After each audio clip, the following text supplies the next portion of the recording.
പുതിയ നിയമം വിശുദ്ധ മത്തായിയുടെ സുവിശേഷം 24-ാം അധ്യായം 3 മുതൽ 8 വരെയുള്ള വാക്യങ്ങൾ.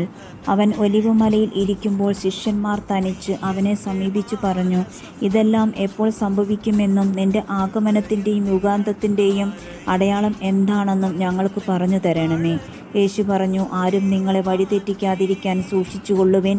പലരും എൻ്റെ നാമത്തിൽ വന്ന് ഞാൻ ക്രിസ്തുവാണെന്ന് പറയുകയും അനേകരെ വഴിതെറ്റിക്കുകയും ചെയ്യും. നിങ്ങൾ യുദ്ധങ്ങളെപ്പറ്റി കേൾക്കും, അവയെപ്പറ്റിയുള്ള കിംവദന്തികളും.